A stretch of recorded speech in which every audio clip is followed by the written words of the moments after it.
mu nyuma yaho abigisha bituriye umugwi w'igihugu wigenga w'agateka ka zina muntu CNIDH mu mfunyafunyo y'igifaransa, uyu mugwi wahavuye rero usohora itangazo ryasomwe n'umukuru w'uyo mugwi Dr Sixte Vinyi Nimuraba.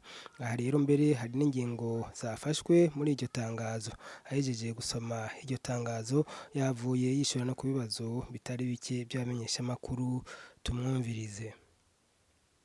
Inyuma y'umwihwezo w'iryo tohoza, umugwi w'igihugu CNIDH urashigikiye ugufatana mu nda kwiyumviriwe na Kosesona kuko bijanye n'ishirwa mu ngiro y'itegeko y'umukuru w'igihugu inimero 100/33 ryo kuwa 11 Rusama 2018 rishiraho umunsi mukuru w'igihugu wahariwe ugufatana mu nda.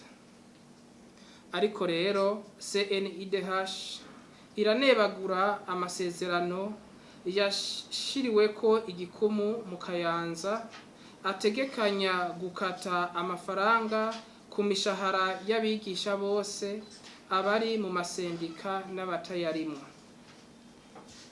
Ntiyakurikije amategeko y'igihugu hamwe n'amategeko mpuzamakungu. CNIDH iremeza ko ugukata ayo mafaranga ku mishahara y'abigisha batagishijwe inama ngo bavyemere ari uguhohotera uburenganzira n'umwidegemvyo wabo mu mashirahamwe bisanzwe bikingiwe n'amategeko y'igihugu na mpuzamakungu ategekanya ko kwinjira mu ishirahamwe harimwo n'amasendika ari uburenganzira bwa buri muntu atari agahato. Kosesona yategerezwa kubanza kuja inama n'ingingo n'abigisha ikabasigurira inyungu zo kwinjira muri urwo runani rwo gufatana mu nda imbere y'uko babakata intererano ku mishahara yabo. CNIDH iranebaguye inyifato y'abarongoye amasendika atari mu runani Kosesona yo gutuka abo batari kumwe babicishije ku mbuga ngurukanabumenyi. Iyo nyifato iragayitse kandi CNIDH ihamagarira abegwa n'ayo matati gushira imbere ibiganiro aho kwama bariko baracyozanya. Naho CNIDH ishigikiye politike y'igihugu yo gushigikirana ugukata imishahara y'abakozi, biba inyuma y'uko abantu bagishijwe inama kandi bikagaragara mu rwandiko ruriko umukono nk'uko bigenda mu nterano zindi zitangwa mu masendika. Twihweje uko ibintu vyifashe, CNIDH irashigikiye iciyumviro ciza cyo gushigikirana n'umugambi wose ujanye no kubihimiriza. CNIDH iribukije ko kiretse uburenganzira leta ihabwa n'amategeko agenga igihugu n'ibindi bimwe bimwe bishobora kurekurwa n'ayo mategeko, umushahara w'umukozi nta numwe ashobora kuwihagira. Umugwi w'igihugu CNIDH uribukije kandi ko ingingo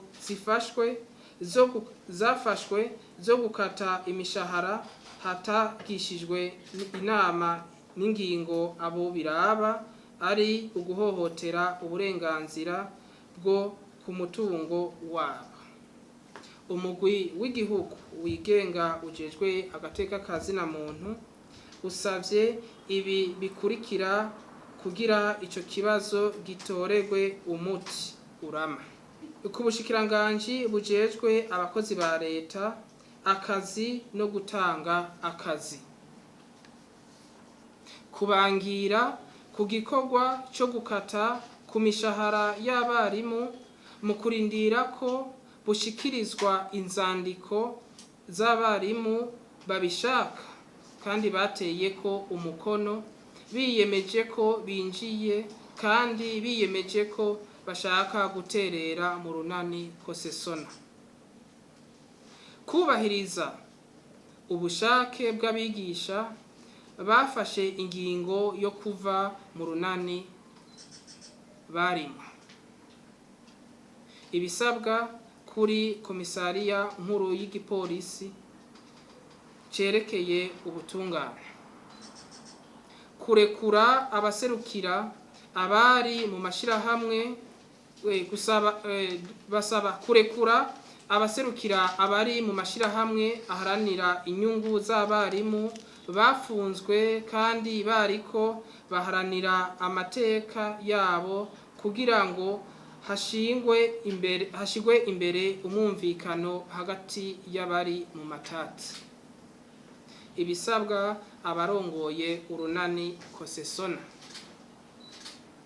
gufata ingingo zose zibereye kugira ngo kwinjira mu runani kosesona no mu vyo gufatana mu nda bibe kugushaka kwa buri wese atagahato, kandi umwarimu ku giti ciwe hisunzwe amategeko n'amasezerano mpuzamakungu agenga ivy'akazi no gushigikirana yongere akurikizwe mu Burundi. Hasabwe ko hobandanywa igikorwa cyo kumvisha abarimu umugambi wo gushigikirana, habayeho kwirinda ico cyose coza gutera ubwoba abarimu kigahungabanya ubwigenge bwo kuja mu runani rw'abakozi n'uburenganzira bwo kubaho atankomanzi no gutunganirizwa mu kazi. Kubahiriza ingingo ziri mu isezerano rigira 87 ry'ishirahamwe mpuzamakungu rijejwe akazi n'abakozi, zishimangira uburenganzira bwo gushinga amashirahamwe be n'inani ziyahurikiyemwo, amashirahamwe aharanira ineza y'abakozi no kuzinjiramwo atagahato. Kwerekana ku mugaragaro ingene amafaranga yakaswe mu 2017 na 2019 yakoreshejwe kugira buri mwigisha wese abikeneye abimenye. Ivyo vyotuma haba umuco no mu kumvisha abigisha ikoreshwa ryiza ry'amafaranga bakaswe. Kwereka neza abigisha bari mu ishirahamwe riharanira uburaro bw'abigisha FLE batari mu runani kosesona ingene amateka yabo bemererwa n'amategeko y'iryo shirahamwe azokingirwa. Guhagarika igikorwa cyose cyo gukata amafaranga y'intererano mu kurindira urutonde rushasha rw'abanywanyi bazoba binjiye muri uwo mugambi wo gushigikirana kw'abigisha.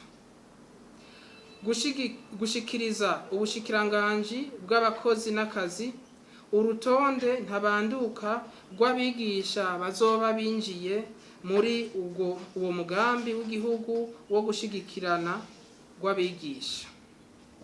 Guhimiriza amashirahamwe agize kosesona kumenyekanisha kubigisha amategeko mpuzamakungu n'ay'igihugu yerekeye ubwigenge bwo kuja mu runani rw'abakozi n'ikingirwa ryayo. Kubahiriza ubushake bw'abigisha bafashe ingingo yo kuva mu nani z'abakozi bari bahurikiyemo. Bwa nyuma gusokora ibirego bari bitwariye abakuru b'inani Sijepebu na Sepedic. Uwa mbere Barenga Iwacu yabajije ikibazo ati ibintu bijanye n'izi ntererano mu gihe amategeko yogaragaza ko izo ntererano zatanzwe bidaciye mu mategeko, ati yosubizwa gute ayo mahera. Nagira ndabamenyeshe ko mwumvise ivyo duhejeje kuvuga, twebwe twashimikiye kuvyo itegeko rishiraho umugwi CNIDH rishira imbere. Twebwe turaba ibijanye n'agateka kazina muntu, ariko ibintu bijanye n'amahera, ibintu bijanye n'ingene bamwe batanga intererano, ivyo ntibiraba umugwi. Nico gituma twavuze ko hariho iyindi migwi ijejwe ivyo bibazo. Hanyuma kubijanye hariho uwabajije ati mbe none mu gihe izo ngingo canke ivyo bintu muhanuye bitokurikizwa mwoca mukora iki? Usomye ingingo ya 4 ishiraho umugwi w'igihugu ujejwe agateka kazina muntu, riratomora neza ko mu gihugu cy'u Burundi uyu mugwi ufise uruhusha rwo gutanga impanuro ku nzego zitandukanye z'igihugu. Hariho n'inama nshingamateka na nkenguzamateka. Ni ukuvuga ko twebwe iyo dukoze ivyigwa nk'ibi turaheza tukabitanga aho vyegwa, kandi turamaze kubona ko byinshi muri vyo birashirwa mu ngiro. Ntabwo badufise rero yuko ivyo twashikirije bizogira ico bishitseko. Hanyuma Epitas ati intererano zo mu 2018 nazo ko atacu twazivuzeko. Twabamenyesha ko mu bantu bose twavuganye atanumwe yigeze avuga ikibazo cy'uko hoba harabaye intererano zo mu 2018 cyangwa ko bari ingorane bafise ku 2018. Alice ati liste nshasha yobiri kirandikwa, ati ko bamwe bavuga ko babatera ubwoba. Nibaza ko muravye ivyo duhejeje gusaba, hariho abo twavuzemwo bajejwe indero haba mu ntara haba mu makomine. Twabasavye ko boraba ko bativanga mu bintu bijanye n'ingene amashirahamwe atunganywa n'amasendika. Nibaza ko ivyo bikwiye.